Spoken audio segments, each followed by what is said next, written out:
Coming in at number 5, we have Azazel from Fallen. Azazel is a fallen angel whose evil influence led to the total corruption of humanity. Isn't that fun? Due to being the leader among the fallen angels, the Jewish Book of Enoch commands its readers to ascribe all sin to him. His description has varied throughout history, with him originally being one of heaven's angels, a gloriously beautiful man with wings on his back. However, when he was cast down to earth and became fallen, his beauty became corrupted, in turn taking on a demonic appearance. Once cast down to earth, he became a leader of the Grigori, a group of angels who married mortal women and produced a line of monstrous children. He then began teaching evil to humans, teaching mankind of warfare and the art of deception, before finally teaching us about witchcraft. Now, Azazel has had a big screen appearance in the 1998 crime drama Fallen, which follows homicide detective John Hobbs, who witnesses the execution of serial killer Edgar Reese. However, soon after the execution, the killings begin happening again. In the movie, Azazel evilly outwits Denzel Washington's character, with it being revealed that Azazel's true power is being able to jump from house to house with a passing touch. Coming in at number 4, we have Beelzebub. Beelzebub is a Semitic deity that was worshipped in the Philistine city of Ekron. He is often linked with Satan by Christians. In demonology, he is one of the 7 princes of the underworld. In Christian writings, the name Beelzebub appears as an alternate name to Satan, and like I said, is commonly described as a placed higher in the underworld's hierarchy. According to occultist Johannes Wierus, Beelzebub is the chief lieutenant of Lucifer, the emperor of the underworld, and presides over the Order of the Fly. Now, throughout history, there have been confirmed reports of Beelzebub here on Earth, with one of the last hailing from France. It began in the early 1600s when a young nun called Madeleine began having fits, shouting obscenities and making claims she had engaged in lewd sexual acts with demons and witches. It was ultimately decided that she was possessed by none other than Satan himself, aka Beelzebub. The possession only worsened from there, with them being forced to bring in Sebastian Micheli, the local Grand Inquisitor, to aid in an exorcism. Coming in at number 3, we have Paimon from Hereditary. Paimon is a spirit named in the Lesser Key of Solomon and is one of the kings of Kinistan, more obedient to Lucifer than most others, and has 200 legions of demons under his rule. He is said to have a great voice and roars as soon as he comes, speaking in this manner for a while until the conjurer compels him, and then he answers the questions he has been asked. Paimon teaches all arts, philosophy and sciences and secret things. He can reveal all mysteries of the earth, wind and water, what the mind is, and everything in between. However, although what he may offer is knowledge, this does not make him good. His depiction in the Ari Aster movie Hereditary should have taught us this. He is a duplicitous demon and perhaps one of the most devastating entities found in modern horror. In Hereditary, Paimon is summoned as a cult ritual by the deceased mother of Annie, played by Toni Collette, who is then forced to protect her family from Paimon's persuasions. The evil demon first targets the daughter Charlie before going after the son Peter, and of course Paimon invades the body. He commits unspeakable horrors that horror cinema hasn't been blessed with in a very, very long time. Coming in at number 2, the Cenobites, Hellraiser. To quote the Hell Priest Pinhead, explorers in the furthest regions of experience, demons to some, angels to others. And that is the perfect way to describe the Cenobites from the works of Clive Barker. The Cenobites are extra-dimensional beings who appear in Barker's works such as the Hellbound Heart, the Scarlet Gospels, and the 9 Hellraiser movies. It is said that they can only reach Earth's reality through a schism in time and space, which is opened and closed using certain unearthly artifacts, one of course being the puzzle box called the Lament Configuration.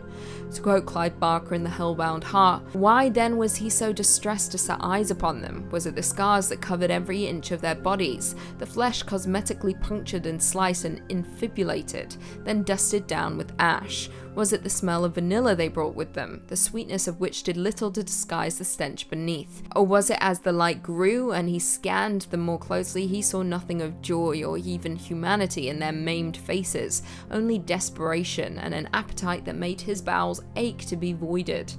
The Cenobites all have horrific mutilations and or body piercings, and wear fetishistic black leather that often resembles butchery garments or religious vestments. Now, aside from their grotesque physical depictions, the Cenobites are terrifyingly potent. They come from a disturbing labyrinth where sadomasochism and torture rule. Their ultimate goal is to drag the victims who open the special puzzle box back to their violent netherworld to suffer endless torture. And finally, coming in at number 1, we have Pazuzu, the Exorcist. In ancient Mesopotamian religion, Pazuzu was the king of the demons of the wind, brother of Humbaba and son of the god Hambi. He also represented the southwestern wind, the bearer of storms and drought. Now, although Pazuzu is himself considered to be an evil spirit, he drives and frightens away other evil spirits, therefore protecting humans against plagues and misfortunes. However, don't get your hopes up because this dude is straight up evil. He was, of course, the evil spirit that possessed a young Regan MacNeil in the 1971 novel The Exorcist, as well as the subsequent movie. In the movie, Pazuzu is both named as the demon antagonist of Regan and the unwitting helper of Father Philip Lamont, as he seeks to free Regan from the demon's grip. It should be said that no cinematic demon has ever been more potent or terrifying than that of Pazuzu, aside from maybe the red tongue-licking demon in Insidious. Not a fan of that one, not a fan at all. Now in The Exorcist, Pazuzu finds its way to the US after being discovered during an archaeological dig in the Middle East. There it infiltrates the body of Regan, with the intention of subsuming her soul. Lovely stuff, isn't it? Pazuzu in turn makes Regan commit some unspeakable acts, such as stabbing herself with a crucifix in areas that we won't mention here, and of course attacking her own mother, before aggressively vomiting up green pea soup. And then of course the infamous scene of Regan spinning her head 180 degrees. What a lovely sight. This 1973 Best Picture winner is still one of the highest grossing films ever made.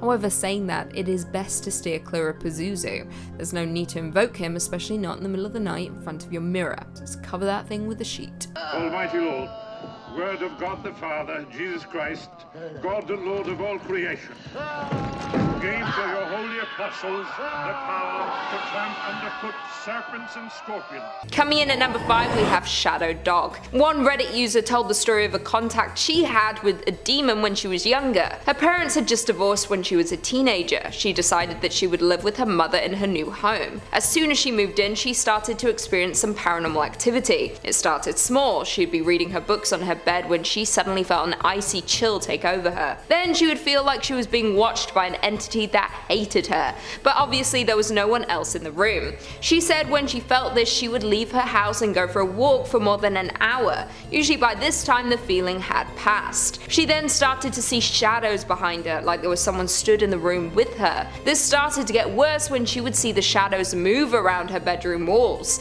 They were getting bolder in their contact with her. The demon then started to imitate their family dog. She thinks this might have been a way to trick her into making a physical connection with the demon, allowing it to take full possession. The demon would make a growling noise from under her bed, like her dog was in need of help. The dog had refused to enter the room for months at this point, so she was not fooled by the demon. After this, she could not stay there anymore, with the demon becoming bolder and increasingly active. She moved in with her father and she never experienced anything paranormal again. I do appreciate that she was like, screw you mum, I'm leaving, you stay with the dog in this haunted house. Your mother's probably gone now, R.I.P. Demon got her. In at number 4 we have texting the devil. Demons could choose any form of communication with the living. They are not bound by our laws of reality. Sometimes they choose possession, others will only talk through a medium or Ouija board, but still one priest claims he is being contacted by a demon via text messages. Father Marian Rachel, a priest from Poland, claims that a demon from a failed exorcism is now harassing him. He attempted to perform the exorcism on a teenage girl but unfortunately was unsuccessful. He believed the devil is using this teenage girl to mock his failed attempt via these text messages. One of the messages that he received from the demon was, I quote, "She will not come out of this hell. She's mine. Anyone who prays for her will perish." The priest responded to this that the young girl is clearly still possessed and needs further help. The Catholic Church took this extremely seriously. Although there were some doubters, the majority of the community was extremely concerned about this young girl and her behavior since the possession began. The family of the girl cooperated fully with the church, church to try and save their sick daughter. They brought her back in for a second exorcism. This one seems to have been successful as far as they're aware. The priest did comment that he received a threatening message after the girl was saved from the demon. They threatened that the two would meet again and he would not be able to save himself next time. The priest, however, remains confident he has rid the world of this demon.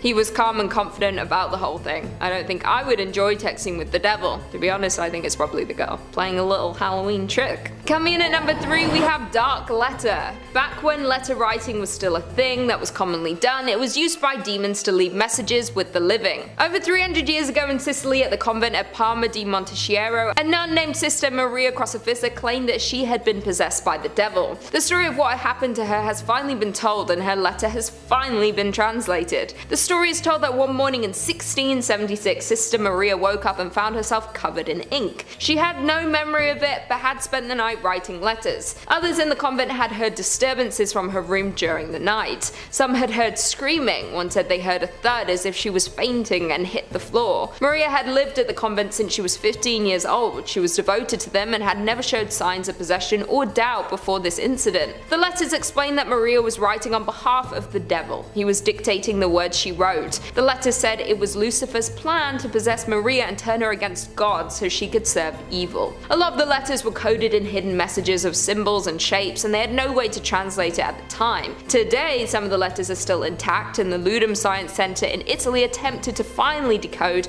a portion of the text. The software is reportedly used by intelligence agencies for code breaking. They gave the machine the understanding of Greek, Arabic, the runic alphabet, and Latin. This revealed that the text really was devilish. It described God as a deadweight. It went on to say God could not free mortals from their fate. There is also a reference made within the writing to the river Styx, which in Greek mythology is said to separate the realm of the living from the underworld. The church was trying to disprove that the nun was ever possessed. If anything, decoding the letter proved the opposite. Maria seems to have been very lucky that the possession didn't go further. In at number 2, we have Singapore Doll. We all know that demons have an attachment to creepy dolls. There are so many stories of dolls coming to life and terrorizing families. For one unlucky neighborhood in Singapore, an old doll appeared and started to terrorize those who took it home. One Twitter user told the story to her followers as a warning. The doll first appeared leaning against a tree on a busy residential street. The doll was small and looked like an antique. Her arms were bound to her body with string, and she had a cloth across her eyes with Arabic text written across it. The girl brought the doll home and unbound her while also removing her blindfold. She said not long after bringing the doll home, she noticed that it would move around the home when left alone. She also said that she would hear it talking to itself when she left the room. It was clear to her that the doll was possessed. It soon made sense why it was bound when she found it. Although she did not know the doll's backstory, it seems the previous owner has a similar experience. She threw the doll away hoping to stop the demon from being in her home. However, when she returned, the doll was back home. It knew how to return to her home and was refusing to leave. She decided to try and bind the doll as she found it. She drove far away from her home and left the doll. Seems that the doll had been continuing this cycle.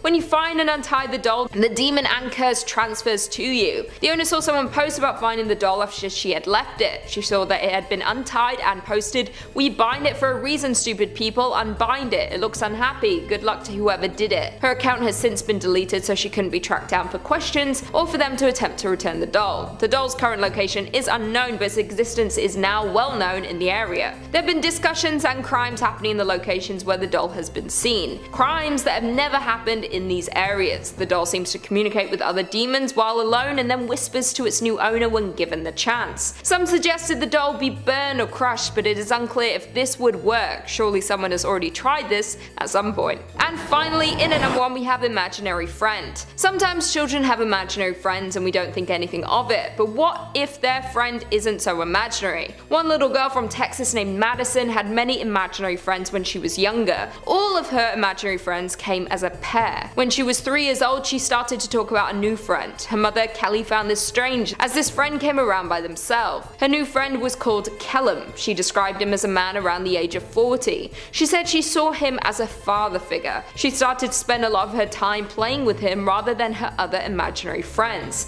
She would build her blocks into a tower and knock them over as it made him laugh. The mother was keeping an eye on her with this latest friend but was not concerned until she started to sing an old song. At the time, she didn't know how old the song was. Madison would sing the song all of the time. Her mother asked the nanny where the song is from, thinking she taught her it. She wanted to sing it with her to develop her language skills, but the nanny had never heard the song before. She had no idea where it was from. They looked into it everywhere until they finally found it online and realized it was an old song. It was released in 1892. No one in their life would be familiar with this song. She asked Madison who taught her the song. She said Kellum taught her. He sings it to his child. This shocked Kelly. This imaginary friend has an imaginary baby and he is teaching her real songs. She could not find an explanation for it. Things quickly began to get worse. Maybe Kellum had been watching Kelly figuring out he is more than an imaginary friend, but maybe he was an entity communicating with her daughter. One night Madison woke up screaming. When she was older, she told the story that Kellum was grabbing onto her arm, pulling on her. He was getting angry and frustrated that she did not want to stay up and play. She kicked him away and tried to flee the room. She was screaming as she tried to climb the baby gate. Kelly was woken up by the screaming and ran and grabbed Madison as she cried for help. Kelly looked back to the room where the curtains were blowing like there was a great wind in the room, but the windows were all closed. They fled their home. Safely relocated at their friend's home, Kelly called her stepfather, who was a pastor. He did not believe in demons, and if she had come to him sooner, the community might have labeled her a sinner for inviting this entity into her home, but she was desperate. Her stepfather told her to stay away from the home till he was done. He called her the next morning saying it was safe to return. When she got home, holy oil had been used all over the house to protect them. They both said it felt peaceful when they re-entered their home. Madison never saw any of her imaginary friends again. Now she is older and able to reflect on it. She feels the demon was talking to her, telling her stories and attempting to get her to behave badly.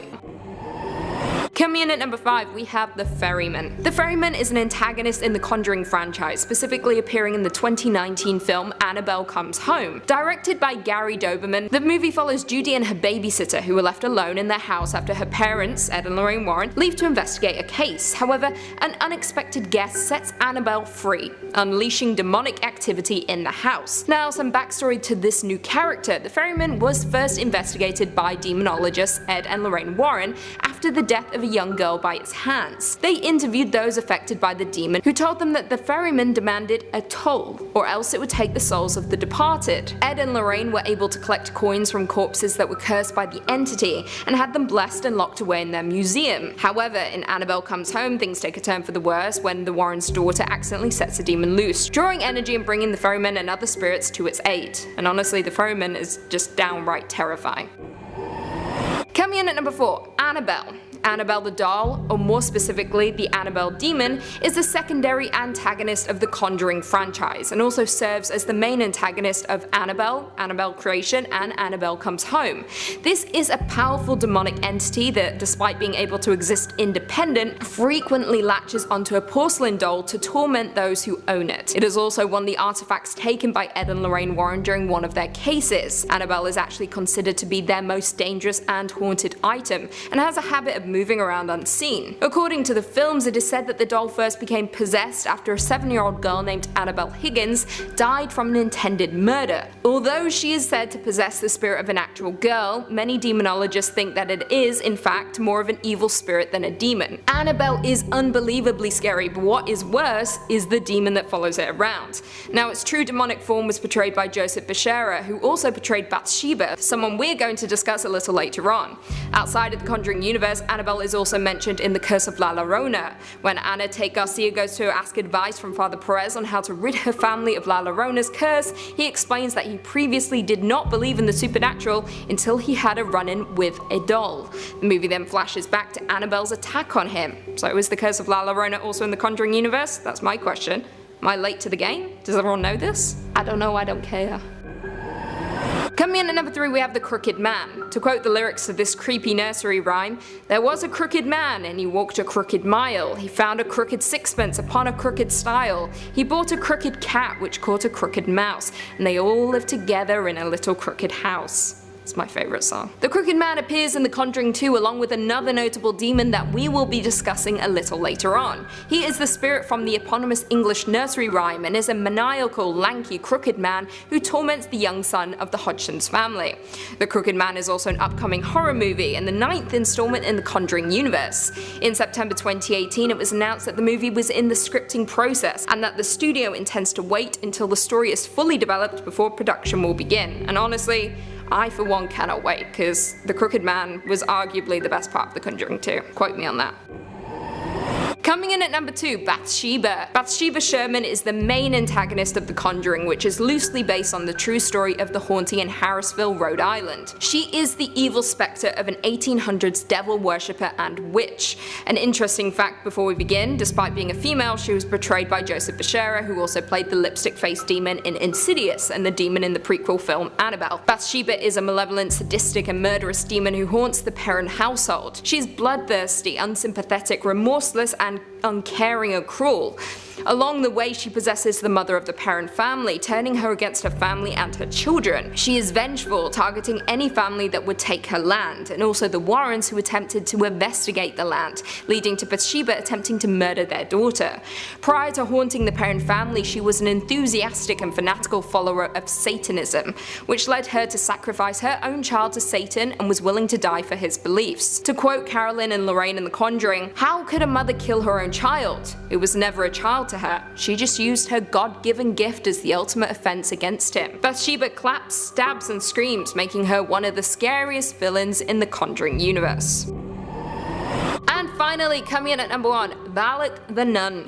To quote Lorraine Warren in The Conjuring 2, "Your name gives me dominion over you, demon, and I do know your name. You are Valak the Defiler, the Profane, the Marquis of Snakes. In the name of the Father and of the Son and the Holy Spirit, I condemn you back to hell." Valak is the main antagonist of the Conjuring franchise, first appearing as the main antagonist in The Conjuring 2 back in 2016. The film was directed by James Wan and follows Ed and Lorraine Warren as they travel to Britain to assist the Hodgson's family, who are experiencing poltergeist activity at their Enfield council house in 1977, which later became referred to as the Enfield poltergeist, in real life that is. Now, Valak is absolutely horrific and is a very wicked, ruthless, sadistic, cold, and completely despicable demon who appears in the form of a nun. The demon begins to haunt and terrify the Hodgson's family just for its own twisted pleasure. In turn, Valak is feared by the nuns of the Abbey of St. Carter in Romania. It is spiritually oppressive, taunting Lorraine about her faith. On top of that, Valak is shown to be intelligent, calculated, well organized, and a good mastermind,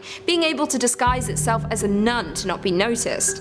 Valak has also worked alongside other demons, including Annabelle's spirit.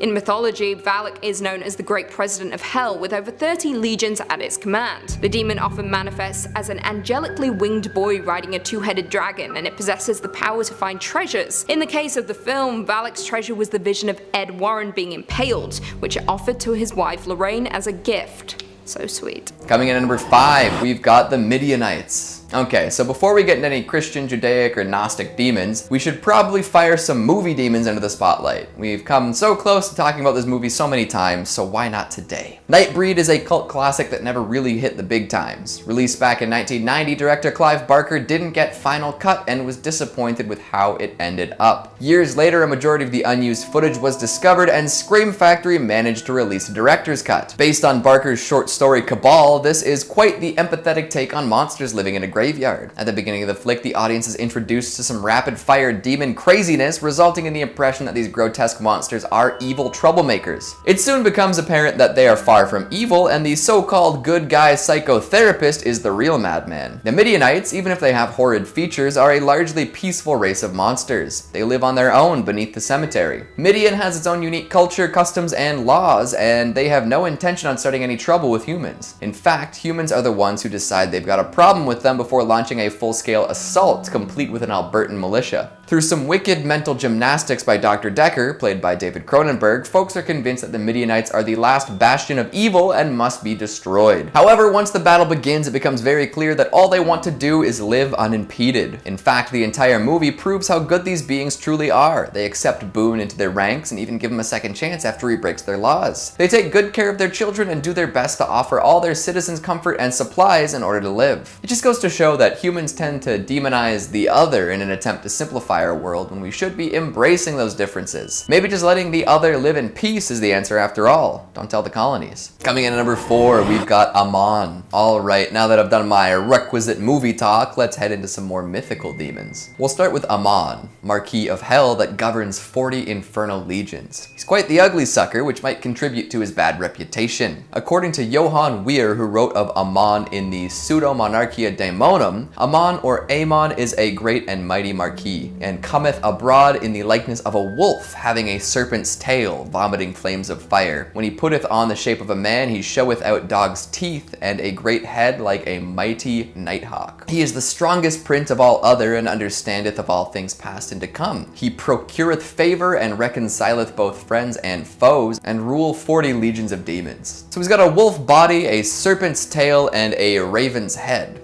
Nice. Most folks would be afraid of a creature like this, which makes sense. Chimeras of all types tend to freak folks out. However, Amon is a nice guy. He's known for reconciling friends and foes, making the world a better place for all involved. If he were truly evil, he would encourage more discord between people instead of helping them get past it. Amon also procures love for those seeking it, and if that doesn't warm your cold heart, I don't know what would. So if you're feeling lonely, let Amon play Cupid for you. Who knows? Maybe the demon will come back with info on a hunky hunk or babely babe. Just pray it's not a succubus. Coming at number 3, we've got Lilith. Speaking of succubi who tend to get a bad rap, let's talk about Lilith. Legends say that Lilith was Adam's first wife. She lived with him in Eden for a while, but was expelled for refusing to submit to him. After this, she became a legendary demonic figure, famous for stealing babies and seducing young men. Not the best reputation, I know, but there have been worse. Leave it to history to demonize women who didn't listen to their husbands. Still, after centuries of bad press, it seems like Lilith has turned a corner. Modern scholars seem to have found a different way to interpret this famous sensual seductress. After being created equal to Adam, she didn't enjoy being treated as a lesser being, so she left. In doing so, she opened herself up to a whole lot of slander from all who felt that she needed to be put down. This created all the legends involving her body tendencies and succubal urges. So while she's often portrayed as a baby-snatching demon with a huge personality, it's more likely that she's just someone who decided to force her independence before that was socially acceptable. No wonder so many witches and feminists look up to her. Coming in at number 2, we've got Gop. Alright, I'm gonna catch some flack from some of our more old-fashioned viewers on this one, but hear me out. Gop is a demon prince in human form who incites love. Classic. Love is good in the world. But in some readings, he provides further services which may or may not be interpreted as good by some in our modern society. He provides medical care for women, which is fantastic, but he's also known for transforming women to make it easier to get a lover and also renders them infertile. So they can find lovers more easily and will not have any accidental babies. Of course, if you plan on having kids, this is a bad thing. But kids, in this economy? So depending on your position on these topics, Gop would be really awesome or not that. But add in his powers of philosophy and liberal arts, and you've got a pretty wicked college professor. Gop is known for teaching these topics, making people invisible, stealing familiars from magicians, making men stupid, and carrying people quickly over long distances. I'd say these are all top-notch powers, especially the making men stupid part. I feel like I'd be a whole lot happier if I just didn't think so goddamn much, but maybe that's just me. To conclude, Gop, even though he looks like a pretty classic horned winged demon, isn't actually all that terrifying. And finally at number 1, we've got Bile. If you ever saw Bile, you'd freak out. He is a spider-esque creature with the heads of a cat, frog, and man all on full display. Or at least that's how he appears in the Dictionary Infernal. Either way, he's described as a combination of the 3 creatures. This kind of appearance would cause anyone to freeze up, but don't worry too much. He's also able to make folks invisible, which has plenty of utility. Of course, being invisible isn't too useful for doing good deeds, but I suppose that choice falls upon whoever invoked this odd demon. A more utilitarian power comes in the form of making people wise, and let's be honest, this is a much needed skill these days. Both of these powers are stronger in October too, so you know he's a Halloween fiend. I'm not sure if that makes him less scary or more scary, but anyone who loves October is a friend of mine. Right on. Hopefully I opened your eyes to some less terrifying aspects of some well-known demons. Kinda makes me want to summon a few, but man, I got work in the morning. In at number 5, we have Ava in Ava's Possession. Ava's Possession debuted at the Dead by Dawn Horror Film Festival in 2015 and centers around a young woman named Ava that has recently been possessed and successfully exorcised, but now she must learn how to put her life back together. The film begins with the priest successfully completing an exorcism on Ava, who is stunned to find out that she has spent the last 28 days possessed by the demon Naphula. This demon was based on an actual real-life demon by the name of Vapula, who is a powerful Great Duke of Hell that commands 36 legions of demons and is depicted as a griffin-winged lion. This demon is a fallen angel and 60th of the 72 spirits of Solomon, and and has skills in philosophy, mechanics, and sciences. Vapula, also known as Navula, is mentioned in many readings throughout history, especially in the world of demonology, magic, and witchcraft. After Ava's exorcism, she went from bad to worse when her actions brought her to cause serious emotional and physical damage, which resulted in losing her job, friends, boyfriends, and potential jail time. Her family urged Ava to accept a plea deal that would spare her jail time or committed to a facility for troubled ex-possessed people if she attended a rehabilitation